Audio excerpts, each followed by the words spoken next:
Welcome in training Jaipur. आज की class में हम सीखेंगे कि पीएचपी को हम डेटाबेस के साथ किस तरीके से यूज़ कर सकते हैं। तो इसके लिए दोस्तों सबसे पहले हमें जानना होगा कि हमारा जो डेटाबेस है वो किस तरीके से वर्क करता है। अभी तक हमने जो फ्रंट एंड डिज़ाइनिंग की अगर हम बात करें तो सिंपली हम कोई भी एंट्री करते हैं। जैसे सपोज़ कीजिए किसी का नेम है या ठीक है किसी की ईमेल एड्रेस है और उसको कोई सबमिट करता है। सिंपली जैसे उसने सबमिट किया किसी ने, सबमिट करने पर वो एंट्री आपके डेटाबेस में जाती है। ठीक है, डेटाबेस में जो एंट्रीज होती है इसके अंदर आपको स्कीमा डिज़ाइन करना पड़ता है, अपने टेबल डिज़ाइन करना पड़ता है। जैसे सपोज करो इसको मैंने नाम दिया माई डीबी, ये आपका हो गया डेटाबेस का नेम, डेटाबेस नेम हो गया। ठीक है, और इसको मैंने नेम दे दिया माई टीबी, मेरी टेबल। ठीक है, इसमें आपने सीरियल नंबर दिया, इसमें आपने नेम यूज़ कर लिया, ठीक है, और ईमेल यूज़ कर लिया। अब इसमें इनके फील्ड्स होते हैं। जैसे सीरियल नंबर आपने फील्ड चूज़ किया है तो ये फील्ड आपको टाइप क्या यूज़ करना है। ठीक है, टाइप में आप जैसे इंटीजर है या वेरी कैरेक्टर है तो सीरियल नंबर को हम बाई डिफ़ॉल्ट इंटीजर में रखते हैं। ठीक है, और इसको हम ऑटो इंक्रीमेंट भी करते हैं कि जब भी हमारी एंट्री होगी, जैसे सपोज कीजिए किसी ने एक बार एंट्री की तो एक नंबर एंट्री हो गई। जैसे रवि है, रवि, ठीक है, ईमेल r@gmail.com। ऐसे फिर दोबारा कोई एंट्री करता है तो 2 नंबर पे, ठीक है, XYZ बस पर्सन का नेम है और ये ईमेल आईडी हमने डाल दी। ठीक है, तो इस तरीके से हम देखते हैं कि आपका कोई भी फील्ड है तो उसमें आपको टाइप डालना पड़ेगा। ऑटो इंक्रीमेंट सीरियल नंबर के लिए होगा, बाकी के लिए नहीं होगा। ठीक है, और इनकी लेंथ डालनी पड़ती है हमें। ठीक है, तो इसको प्रैक्टिकल वे में देखेंगे किस तरीके से वर्क करता है। ये तो हुआ डेटाबेस का रोल। इसके बाद बात करते हैं आपके फ्रंट एंड। ये हमारा है फ्रंट एंड, जो फ्रंट में आपको दिखता है ये आपका हो जाता है बैक एंड, मतलब बैक में जो डेटा आपका स्टोर हो रहा है।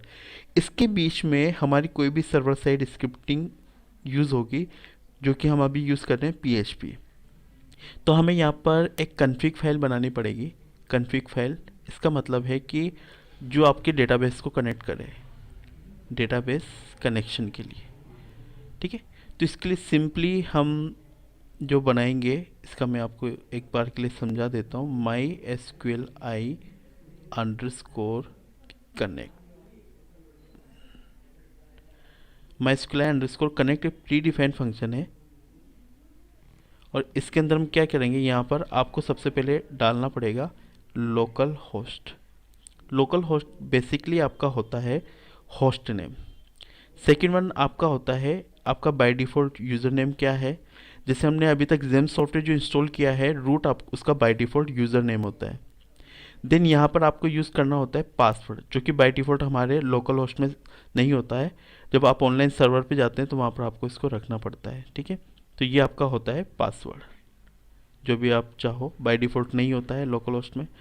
ठीक है, यहाँ पर आपका होता है डेटाबेस का नेम, जो कि अभी नहीं रखा है, अभी माई डीबी के नेम से रखा हुआ है। तो ये हमारा हो गया माई डीबी।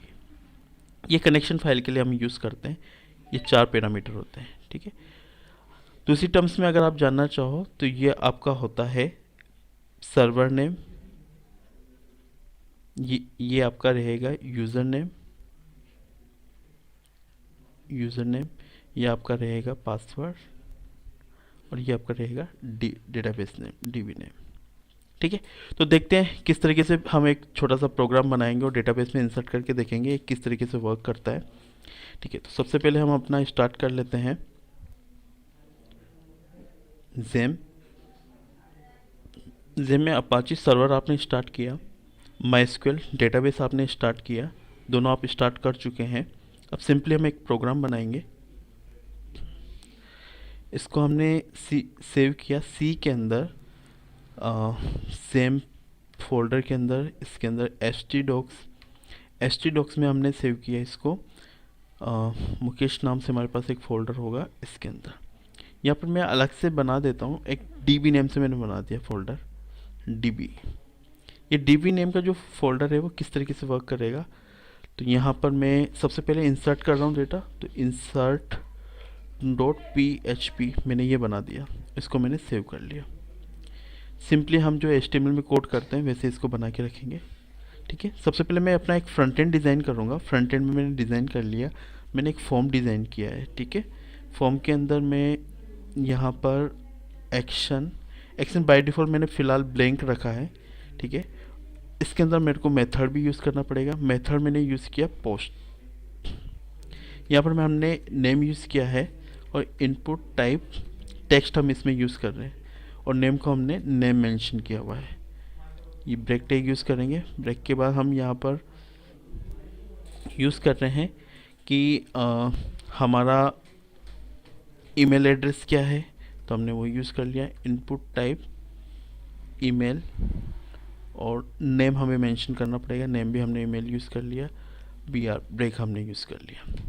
ठीक है, यहाँ पर अब हम यूज़ करेंगे, सपोज़ कीजिए मैंने जेंडर यूज़ करना है, तो जेंडर, तो जेंडर में इनपुट टाइप रेडियो, और नेम में जैसे सपोज़ कीजिए मैंने GN, और इसमें वैल्यू मेंशन करनी पड़ेगी। वैल्यू जेंडर में जैसे मेल है तो मेल, यहाँ पर M हमने यूज़ कर लिया।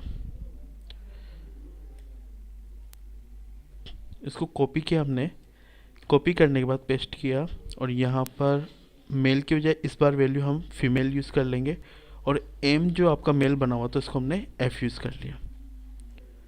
इसको मैंने ब्रेक कर लिया।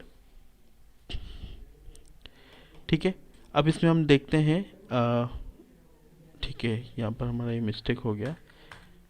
ठीक है, तो ये हमारा मेल के लिए और फीमेल के लिए 2 पॉइंट हमारे पास बन गए। अब इसमें हम सबमिट बटन बना देते हैं। ठीक है, इनपुट टाइप सबमिट, और इस सबमिट को भी हमने नेम दे दिया, सपोज करो SB मैंने नेम दिया हुआ है। अब मैं चलता हूँ यहाँ पर फॉर्म के अंदर मैंने बना लिया, PHP के अंदर हमने बना लिया। एक बार के लिए हम इसको रन करके देख लेते हैं कि हमारी जो डिज़ाइन बनी है वो कैसी डिज़ाइन बनी है। तो लोकल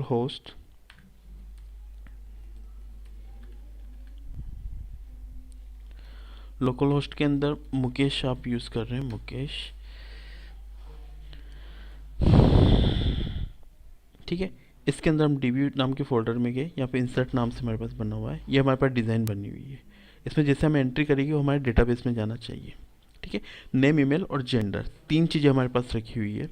ठीक है, तो यहाँ पर हम यूज़ कर रहे हैं इफ़ इस सेट, और यहाँ पर हम यूज़ कर रहे हैं, हमने पोस्ट मेथड यूज़ किया है, तो पोस्ट हमने यहाँ पर लिख दिया है, और यहाँ पर जो सबमिट बटन का नेम है SB वो हमने सिंपली यूज़ कर लिया है। $नेम और $_ पोस्ट, इसमें हमने नेम यूज़ कर लिया।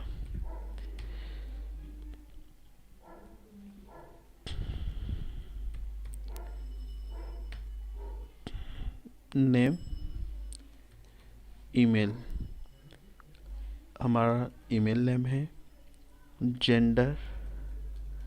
ठीक है, वेरिएबल आप कुछ भी लिख सकते हो, पर सेम रखने से थोड़ा सा फ़ायदा ये होगा कि आपको बार बार लिखने की ज़रूरत नहीं पड़ेगी। ठीक है, दोबारा ओपन कर लेते हैं हम।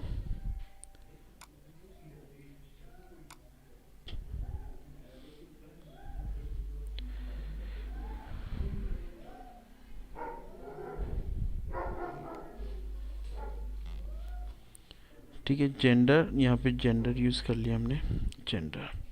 ठीक है,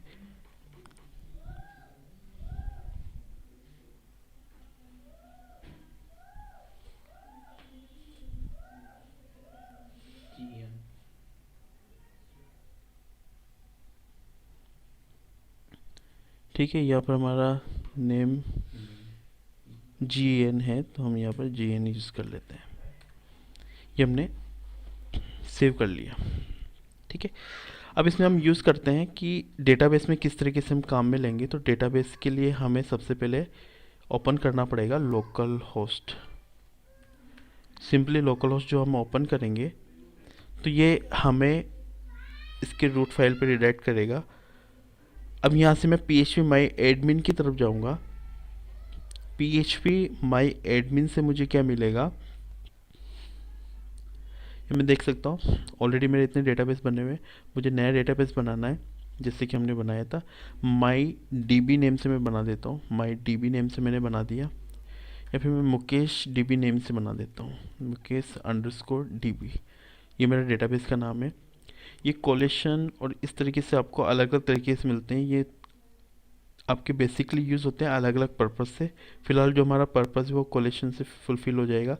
क्रिएट मैंने यहाँ पर किया, क्रिएट करते ही मेरा यहाँ पर मुकेश अंडरस्कोर डीबी नाम जो डेटाबेस है उस पर मैंने क्लिक किया, मैं यहाँ पर आ गया। यहाँ पर मुझे टेबल क्रिएट करनी है, टेबल के लिए मैंने लिख दिया मुकेश अंडरस्कोर टीबी, डेटाबेस का डीबी था, टेबल का टीबी है। यहाँ पर नंबर ऑफ कॉलम्स हमें बनाने रहेंगे, तो सपोज़ कीजिए मैंने 4 कॉलम बनाया है, यहाँ पर हमारा डेटा 3 का है, एक सीरियल नंबर मिला के 4 कॉलम्स हमारे रेडी हो जाते हैं। फर्दर प्रोसीड करते हैं, देखते हैं। तो पहला जो आपका था वो सीरियल नंबर था, वो आपने डाल लिया। बाय डिफ़ॉल्ट आपको इंटीजर रखना है, लेंथ बाय डिफ़ॉल्ट ये कंसिडर कर लेता है, फिर भी आप 11 इसमें यूज़ कर सकते हैं। ऑटो इंक्रीमेंट, एआई मतलब होता है ऑटो इंक्रीमेंट, ये जब भी एंट्री करेगा ऑटोमेटिक इंक्रीमेंट करता रहे। दूसरा हमारा इसमें यूज होता है नेम, नेम के बाद हम इसमें बात करते हैं वेरिएबल कैरेक्टर का, ठीक है, आपका वेरिएबल कैरेक्टर कितना भी हो सकता है, ठीक है। इसके बाद हमारा ईमेल है, ठीक है, तो ईमेल के हिसाब से भी हम इसकी लेंथ फिक्स करेंगे, जैसे मैंने 100 इसका भी फिक्स कर लिया, ठीक है। इसके बाद जेंडर, जेंडर की लेंथ हमें मेल फीमेल के हिसाब से ज़्यादा नहीं है, तो वेर केयर में हमने इसको 10 फिक्स कर लिया। जो भी हम डेटा डाल रहे हैं उस हिसाब से हमारे डेटाबेस की साइज और उसका स्कीमा बड़ा होता है, तो जितना आप कस्टमाइज़ करके यूज़ कर सको उतना आपके लिए बेटर रहेगा, ठीक है। यहाँ से हम इसको सिंपली सेव कर देंगे। जैसे हमने इसको सेव किया, अब हम इसमें देखते हैं, जैसे हमने इसको सेव किया अब हमारे पास ये बना हुआ है। अब देखो डेटाबेस भी रेडी है, आपका फ्रंट कोड भी रेडी है, पर इसके बीच में लिंक करने के लिए आपका कनेक्शन फाइल मिसिंग है। तो इसके लिए हम क्या करेंगे, कनेक्शन फाइल बनाएंगे, config.php नेम से हमने बनाया, यहाँ पर हमने php यूज़ कर लिया, इसमें हमने php यूज़ कर लिया।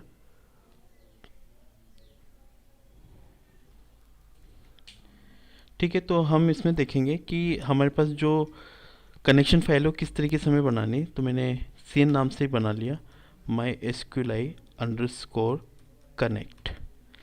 एक्चुअली MySQL से भी आप कर सकते हैं, MySQL अभी रिसेंटली ऑब्जेक्ट ओरिएंटेड बना हुआ है, उस हिसाब से ये यूज़ में आ रहा है, ठीक है। तो अब इसे हम चलते हैं यहाँ पर पहला जो हम यूज़ करेंगे लोकल होस्ट, दूसरा आपका user name by default root होता है जेम सॉफ्टवेयर के थ्रू, तीसरा पासवर्ड आपका ब्लैंक होता है। यहाँ पर आपका डेटाबेस का नेम क्या है, मुकेश अंडरस्कोर डीबी नेम से हमारा बना हुआ है, ठीक है। अब इसमें मैं और लगा के, अगर सपोज़ कीजिए आपका ये कनेक्शन फाइल का नहीं हुआ तो और लगा के हम इसमें डाई मैसेज यूज़ कर लेंगे और इसमें मैसेज डाल देंगे कनेक्शन एरर। अगर आपके कनेक्शन एरर कब आपका कॉल होगा, जब आपका डेटाबेस का नेम गलत हो, यूज़र नेम गलत हो, पासवर्ड गलत हो, तो ऑटोमेटिक ये इस पर चला जाएगा और हमें एरर मिल जाएगी, ठीक है। अब ये जो हमारा कोड बना है config.php, इसको हम यहाँ पे लगाएंगे। किस तरीके से यूज़ कर सकते हैं, तो इसके लिए मैं यहाँ पर इंक्लूड अंडरस्कोर वंस और यहाँ पर हम लगा देंगे config.php, ये हमने यूज़ कर लिया config.php, इंक्लूड अंडरस्कोर वंस और config.php हमने इसमें यूज़ कर लिया, ठीक है। अब हमारा जो डेटा है वो यहाँ से जाएगा। अब इसको हमें डेटाबेस में इंसर्ट करना है, तो डेटाबेस इंसर्ट की क्वेरी हमें लगानी पड़ेगी। कैसे लगाते हैं, तो इसको थोड़ा सा समझ लेते हैं हम। तो मैंने यहाँ पर क्वेरी, ठीक है, और यहाँ पर insert into table name, table name हमारा क्या था, मुकेश अंडरस्कोर टीबी।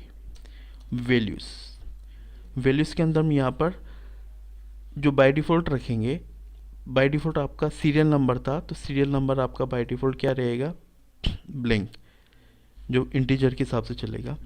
दूसरा आपका यहाँ पर नेम, जो कि ऊपर हम मेंशन कर चुके हैं। तीसरा हमारा ईमेल, जो भी हम यूज़ कर सकें। चौथा हमारा इसमें यूज़ हो जाएगा जेंडर, ठीक है, जेंडर, ठीक है, जो हमारा नेम है वही इसमें यूज़ होना चाहिए यहाँ पर, ठीक है। जेंडर कंप्लीट नेम है तो जेंडर हमने लिख दिया। ये तो हमारी हुई क्वेरी। जब भी कोई क्वेरी बनती है उस क्वेरी को एग्जीक्यूशन भी देना पड़ता है। ठीक है। तो आपको यहाँ पर डॉलर सी के नेम से आपने बना दिया माई एसक्यूलाई अंडरस्कोर क्वेरी। इसके अंदर आपने यहाँ पर डॉलर सी एन यूज़ कर लिया। डॉलर सी एन क्या है तो एक बार फिर देखेंगे, आपकी कनेक्शन फाइल है।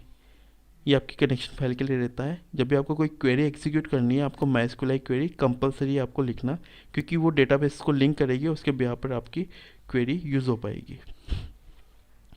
एक क्वेरी हमने लिख दी, ठीक है। ये हमारा कंप्लीट हो चुका है प्रोसेस। अब देखते हैं एक बार कि किस तरीके से वर्क कर रहा है। इसको हमने रिफ्रेश किया। नेम में मैंने मेंशन किया मुकेश, ईमेल mukesh@gmail.com, और यहाँ पर जेंडर हमने चूज़ कर लिया मेल। इसको लिख के मैंने जैसे सबमिट किया, ठीक है। अब मैं अपने डेटाबेस में जाके देखता हूँ। इसमें जाके अगर मैं देखूँगा, मुकेश नाम से मेरा ये बना था, टेबल मेरी यहाँ बन चुकी है। तो मेरी एंट्री मुझे दिख रही है, 1 नंबर की एंट्री यहाँ पर बनी हुई है। दोबारा फिर चलते हैं, हम दूसरी एंट्री करते हैं। सतीश नेम से मैंने एंट्री की और set@gmail.com इसका पासवर्ड डाला, ईमेल डाला सॉरी, ठीक है। और सबमिट जैसे किया, सबमिट करने पर हम देखते हैं यहाँ पर इसको रिफ्रेश किया। रिफ्रेश करने पर यहाँ पर हम देखेंगे इसके अंदर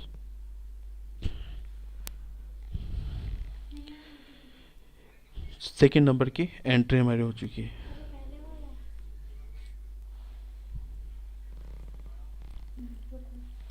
इसके अंदर हम देखेंगे मेल हमारा बना हुआ है और एंट्री हमारी सारी हो चुकी है, ठीक है। तो इस तरह से हमारे पास एंट्री, और इस तरह से जितना बड़ा आपका फॉर्म होगा सारे डेटास आप एंट्री के थ्रू डाल सकते हो, ठीक है। अब इसमें एक इम्पॉर्टेंट चीज़ है, आपका जब आप यूज़ करते हो नेम, ईमेल वगैरह, तो ये किस टाइम पे आपका फॉर्मेट यूज़ हुआ है ये भी आप इसमें मेंशन कर सकते हो। कैसे मेंशन करेंगे, तो इसके लिए देखो आपको फिर से डेटाबेस में जाना पड़ेगा। और डेटाबेस में आपको जाने के लिए आपका जो डेटाबेस टेबल है उस पर आपने क्लिक किया। यहाँ पर आपका स्ट्रक्चर, सब स्ट्रक्चर पे जाएंगे। आपको अगर नया ऐड करना है, ठीक है, तो आपको यहाँ पर ऐड पे कितने कॉलम सेट करने हैं, सपोज करो मुझे 2 एक कॉलम सेट करने हैं, तो मैंने ऐड 2 कर दिया। कहाँ पे ऐड करने हैं, तो मुझे जेंडर के बाद में ऐड करना है आफ्टर, तो आफ्टर मैंने यूज़ कर लिया।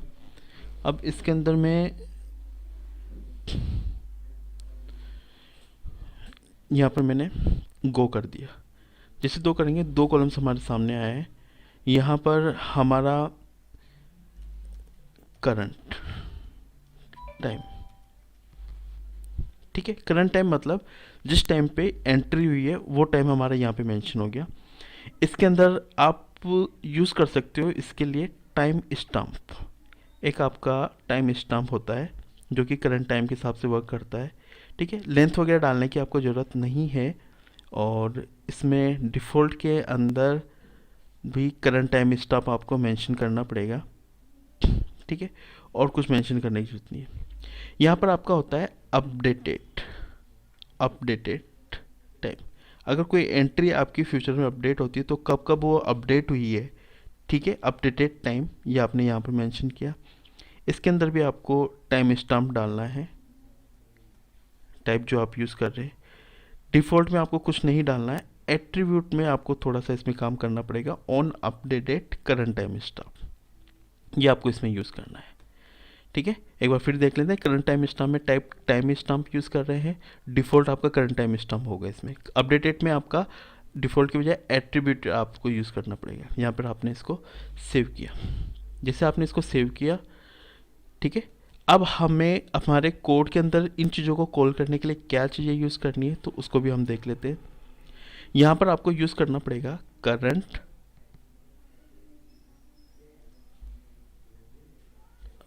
यहाँ पर आपको यूज़ करना पड़ेगा टाइम अंडरस्कोर स्टाम्प। एक बार के लिए हम देख लेते हैं। करंट अंडरस्कोर टाइम स्टाम्प, ठीक है। ये हमारा होगा current underscore time stamp, current underscore time stamp, ठीक है। जो नेक्स्ट हमारा होगा वो अपडेटेड टाइम के लिए होता है, तो उसके लिए आप नाउ यूज़ कर सकते हैं, नाउ। ठीक है। नाउ एक रिसेंट फंक्शन होता है, जो भी करंट एंट्री होती है उसके लिए आप इसको यूज़ कर सकते हैं। ये हमने सेव किया। अब हम एक बार इसको चला के देखते हैं कि हमारा प्रोग्राम अब किस तरीके से रिजल्ट दे रहा है।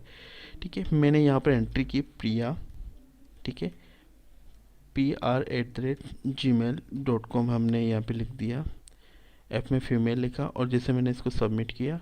ठीक है, अब इसकी एंट्री जाके देखते हैं हम। एंट्री में फिर से ब्राउज पे क्लिक कर लेते हैं, तो यहाँ पर हमें कुछ एंट्री दिख रही है। तो आप देख सकते हैं करंट टाइम स्टैम्प के अकॉर्डिंग आपको अभी क्या टाइम हुआ है उस टाइम के अकॉर्डिंग, जैसे आज 3 जनवरी 2020 और जो टाइमिंग 13:25 उस पर आपका करंट टाइम स्टैम्प। जब हम अपडेटेड सीखेंगे उस टाइम पे आपका ये डेटा चेंज होगा, ये डेटा चेंज नहीं होगा। ठीक है, तो ये आज की क्लास में हमने सीखा किस तरीके से इंसर्ट वगैरह हम कर सकते हैं डेटाबेस के थ्रू PHP यूज़ करते हुए। तो ऐसे हमारे वीडियो देखने के लिए लाइक और सब्सक्राइब करते रहिए। Thanks for watching this video.